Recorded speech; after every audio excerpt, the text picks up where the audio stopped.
नमस्कार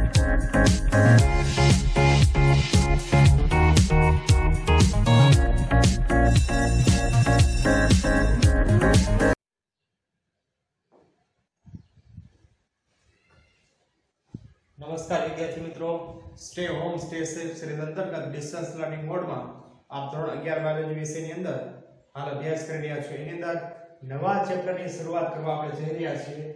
chapter number 10 કોષ ચક્ર અને કોષ વિભાજન। નવા સિલેબસની અંદર હાલની કોવિડ-19 કોરોના પરિસ્થિતિ અન્વયે કેટલાક પ્રકરણને સંપૂર્ણપણે રદ કરેલા છે, કેટલાક પ્રકરણમાં અમુક મુદ્દાઓ કાઢી નાખેલા છે, જરાક અમુક મુદ્દાઓ રાખેલા છે।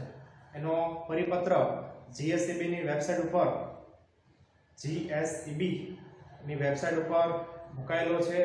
આપ જરાક એ મુદ્દાઓને જોઈ લેજો એવી આપને નમ્ર વિનંતી છે। શાળા કક્ષાએથી પણ આપને એ તમામ મુદ્દાઓનું લિસ્ટ મળી જશે કે જે ચેપ્ટરને દૂર કરેલા છે અને જે ચેપ્ટરમાં સુધારા વધારા કરેલા છે। પરીક્ષાની દ્રષ્ટિએ આપણે એ સિલેબસને તૈયાર કરવાનો રહેશે। આપણે કોષ ચક્ર અને કોષ વિભાજન એના વિશે વાત કરવા જઈ રહ્યા છીએ। તો કોષ ચક્ર એટલે કે કોષ એકમાંથી બે થાય, કોષ પોતાની સંખ્યા વધારે ત્યારે કોષની અંદર એવી કઈ કઈ ગતિવિધિ થાય છે, કોષનું વિભાજન કેવી રીતે થાય છે, કોષના ભાગ કેવી રીતે પડે છે, તેના વિશે આપણે આ ચેપ્ટરની અંદર વાત કરવાના છીએ। વૃદ્ધિ અને પ્રજનન બધા કોષોની લાક્ષણિકતા છે। એની પહેલા દરેક સજીવના જીવનની શરૂઆત એક જ કોષથી થાય છે। પ્રજનન એટલે શું? પ્રજનન એટલે એક ઘટના છે, ફિનોમેનન છે। એની અંદર દરેક સજીવ છે પોતાની સંખ્યા વધારવા માટે પ્રયત્ન કરે છે।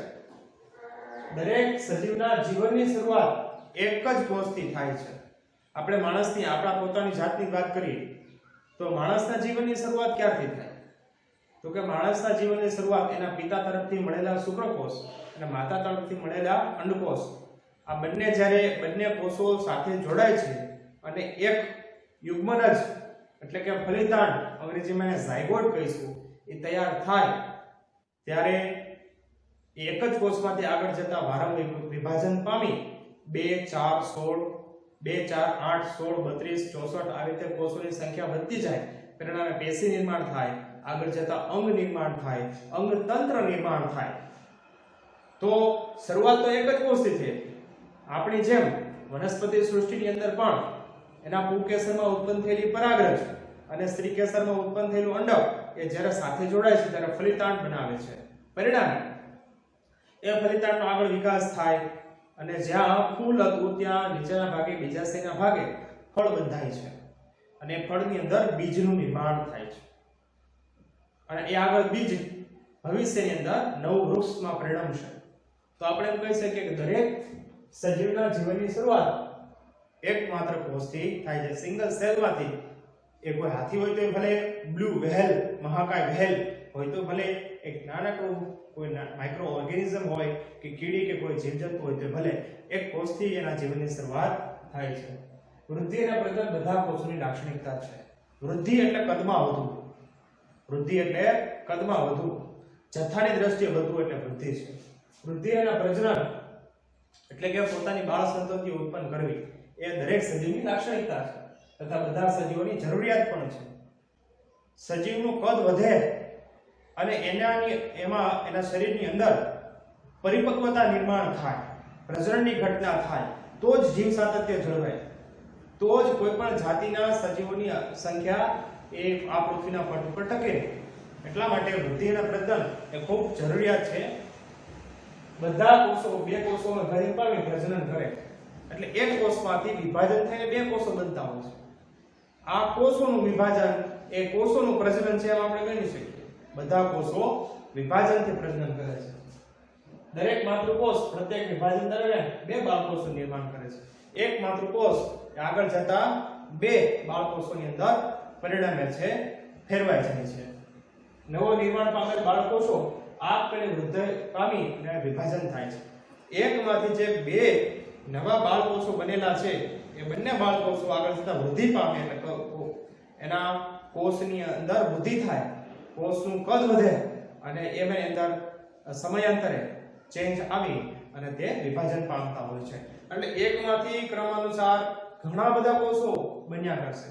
એકમાંથી 2 4 8 16 32 64 આમ 64 આગળ જતા વળી પાછા વિભાજન પામે તો કોષોની સંખ્યા હરમેશ વધતી જાય છે. એક જ માતૃકોષ તથા તેની સંતતિની વૃદ્ધિ તથા વિભાજનથી નિર્માણ પામતા નવનિર્મિત કોષોની સંખ્યા વધે છે. આપણે શરૂઆતમાં એક જ માતૃકોષ રાખ્યો, તેની સંતતિ એટલે જે ક્રમ અનુસાર વિભાજન થયું અને નવી સંતતિ થઈ એની વૃદ્ધિ તથા વિભાજનથી નિર્માણ પામતા નવનિર્મિત કોષોની સંખ્યા એ લાખોની સંખ્યામાં જાય. જેમ જેમ વિભાજન થાય તેમ તેમ નવા કોષો ઉત્પન્ન થયા કરે અને કોષોની સંખ્યા વધ્યા કરે. અર્થાત વૃદ્ધિ અને વિભાજનના ચક્ર બાદ એક કોષ લાખો કોષો ધરાવતી બંધારણીય રચના બનાવે છે.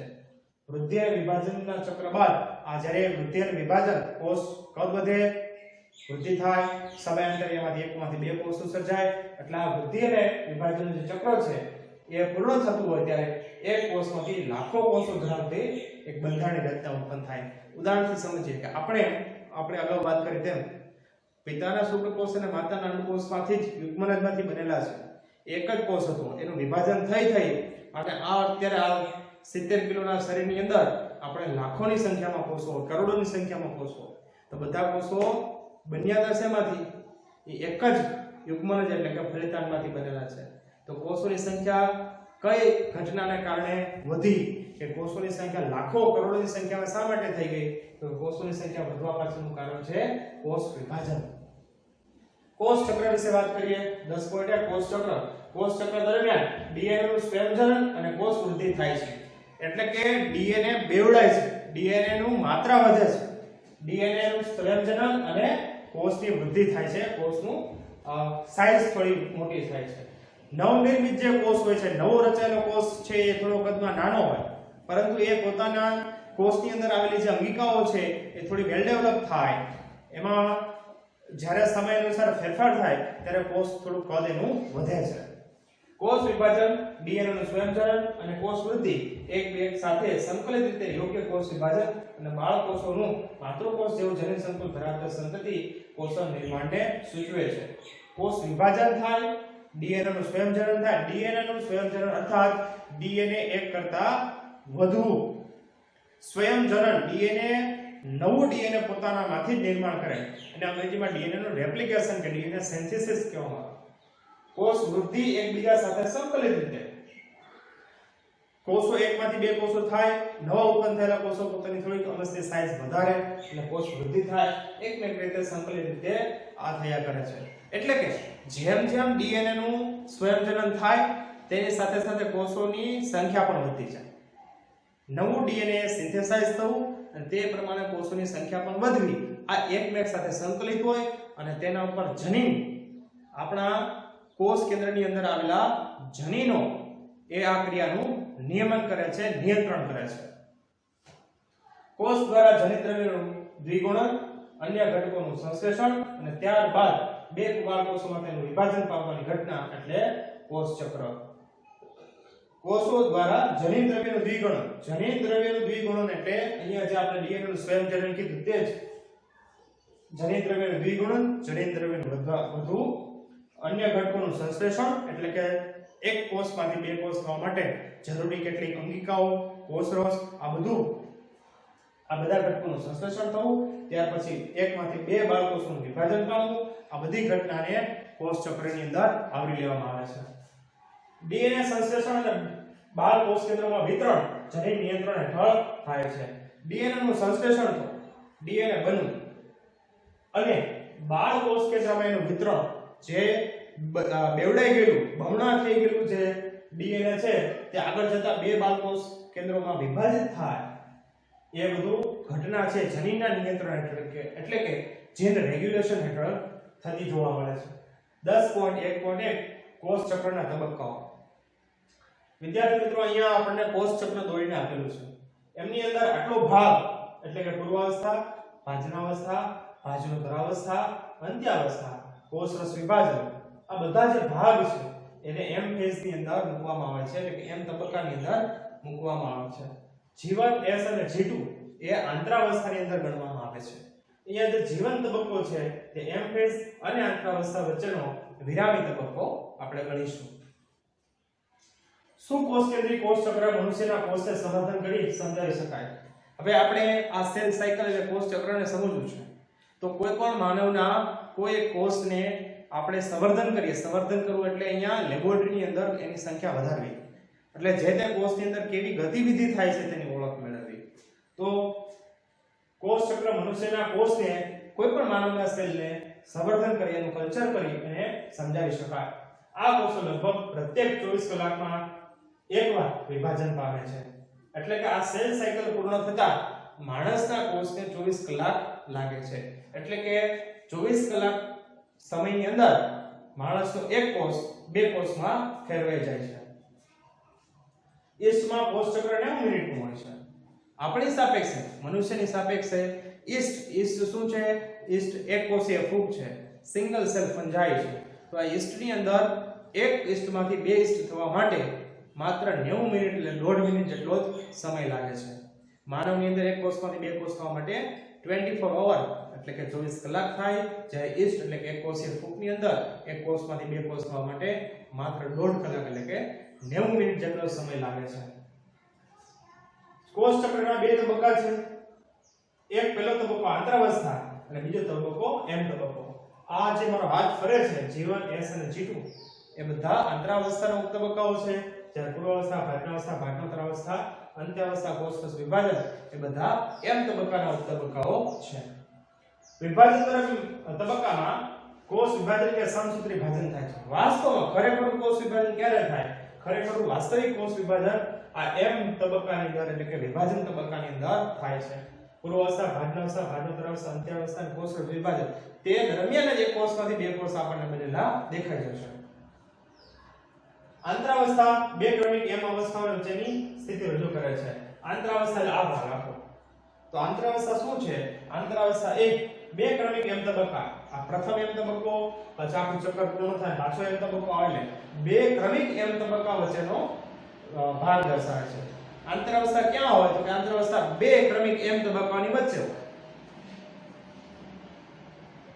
માનવમાં કોષ વિભાજન માત્ર 1 કલાકમાં પૂર્ણ થાય, એટલે કે 55% થી વધારે સમય કોષ આંતરાવસ્થામાં પસાર કરે છે. ખૂબ સમજવાની અને યાદ રાખ્યા જેવી વાત છે કે માનવની અંદર કોષ વિભાજન માત્ર 1 કલાકમાં પૂર્ણ થાય. આપણે અગાઉ વાત કરી કે માનવની અંદર કોષ વિભાજન પૂર્ણ થતા 24 કલાક થાય. બંને વિધાનો સાચા છે, પરંતુ એનો અર્થ સમજો કે સંપૂર્ણ કોષ ચક્ર પૂર્ણ થતા માનવની અંદર 24 કલાક લાગે, પરંતુ વાસ્તવિક રીતે એક કોષમાંથી બે કોષ થવાનો જે વિભાજનનો સમય છે એ 24 કલાકમાંથી માત્ર 1 કલાકનો છે. એટલે કે 55% થી વધારે સમય કોષ આંતરાવસ્થામાં જ પસાર કરે છે. હવે અહીંયા સમજો કે આપણે માનવના કોષને અહીંથી ગણીએ તો માનવનો કોષ આ આખું કોષ ચક્ર પૂર્ણ કરે ત્યારે એકમાંથી બે કોષ થવા માટે એને 24 કલાક લાગે. પરંતુ આ જે તબક્કાઓ છે પૂર્વાવસ્થા, ભાજનાવસ્થા, ભાજનોત્તરાવસ્થા, અંત્યાવસ્થા, કોષ વિભાજન આટલા તબક્કાઓ પૂર્ણ કરવા માટે 1 કલાક જ જોઈએ. અને આટલા તબક્કાઓ પૂર્ણ કર્યા બાદ એકમાંથી બે કોષ આપણને થઈ જાય જોવા મળે. અહીંથી આપણે G0 તબક્કાથી શરૂઆત કરીએ. ધારો કે કોઈ એક કોષ પ્રક્રિયામાં પ્રવેશે છે તો G1 તબક્કામાં જશે, GS તબક્કામાં જશે, G2 તબક્કામાં જશે. આ આંતરાવસ્થા પૂરી કરે. આ આંતરાવસ્થા પૂરી કરવા માટે 23 કલાક લાગે. 23 કલાક લાગે. અને કોષની સંખ્યા જે એકની એક જ હોય.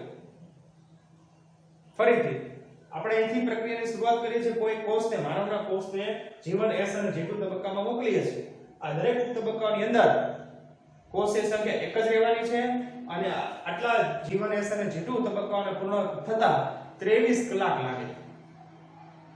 અહીંથી એમ તબક્કાની શરૂઆત થાય પૂર્વાવસ્થા, ભાજનાવસ્થા, ભાજનોત્તરાવસ્થા, અંત્યાવસ્થા, કોષ વિભાજન. તો આટલા તબક્કાઓને પૂર્ણ કરવામાં કોષને માત્ર 1 જ કલાક લાગે. અને અહીંથી એક કોષ પ્રવેશ્યો હોય છે. આ તબક્કા પૂરા કરીને એક કોષ જે પ્રવેશે છે પ્રક્રિયામાં, અહીંયા પોતા કોષ વિભાજન પૂર્ણ કરે એટલે બે કોષ થઈ જાય. એટલે વાસ્તવિક એક કોષમાંથી બે કોષ થવામાં માત્ર 1 જ કલાક લાગે છે, પરંતુ સંપૂર્ણ કોષ ચક્ર પૂરું કરવા માટે 24 કલાક લાગે છે. એમ તબક્કાની શરૂઆત કોષ કેન્દ્ર વિભાજન કેરિયોકાઇનેસિસ થાય છે. અહીંયા જે એમ તબક્કાની શરૂઆત છે તે વિશે વાત કરે છે. G2 તબક્કો પૂર્ણ થાય અને આ જે એમ તબક્કો શરૂઆત થાય છે એમ ત્યારે એમ તબક્કાની શરૂઆત કોષ કેન્દ્ર વિભાજન એ કેરિયોકાઇનેસિસ થી થાય છે. અહીંયા કોષ કેન્દ્રનું વિભાજન થવાનું છે. સૌપ્રથમ કોષ કેન્દ્રનું વિભાજન થવાનું છે, ત્યારબાદ કોષ રસનું વિભાજન થવાનું છે. તો કોષ કેન્દ્રના વિભાજન એટલે કે કેરિયોકાઇનેસિસ. કોષ કેન્દ્ર વિભાજનને જ અંગ્રેજીમાં કેરિયોકાઇનેસિસ કહેશું. બે બાળ રંગસૂત્રનું નિર્માણ અને કોષ રસ વિભાજન એટલે કે સાયટોકાઇનેસિસ થી અંત પામે છે. આ બધા તબક્કાઓ પૂર્ણ કર્યા બાદ એટલે કે અંત્યાવસ્થા બાદ કોષ રસનું વિભાજન થાય એટલે સાયટોકાઇનેસિસ કહીશું. સાયટોકાઇનેસિસ થઈ જાય એટલે એકમાંથી બે બાળ કોષનું નિર્માણ થઈ જાય છે. આંતરાવસ્થાને વિશ્રામી અવસ્થા પણ કહેવાય. આ આંતરાવસ્થા એટલે જીવન, એસ અને જીટુ. આ ત્રણેય તબક્કાઓ એ આંતરાવસ્થાના ભાગ છે અને આંતરાવસ્થા છે તે આમ જુઓ તો વિશ્રામી અવસ્થા છે. આ સમય દરમિયાન કોષ ક્રમબદ્ધ રીતે કોષ વૃદ્ધિ અને ડીએનએ સંયોજનમાંથી પસાર થઈ વિભાજન માટે તૈયાર થાય છે. ખૂબ મહત્વની વાત છે કે જીવન તબક્કાની અંદર એસ તબક્કા માટે જરૂરી ઘટકો નિર્માણ થવાના છે. તો એસ તબક્કામાં કઈ ગતિવિધિ થાય? એસ તબક્કાની અંદર ડીએનએ સંશ્લેષણ થાય અને G2 તબક્કાની અંદર કોષ વિભાજન માટેના જરૂરી ઘટકોનું નિર્માણ થાય. એટલે આ જીવન એસ અને G2 વાસ્તવમાં પૂર્વ તૈયારી છે અને ખરેખર વિભાજન એ એમ ફેઝ ની અંદર એટલે કે પૂર્વાવસ્થા, ભાટાવસ્થા, ભાગોત્તરાવસ્થા અને અંત્યાવસ્થામાં થતું જોવા મળે છે.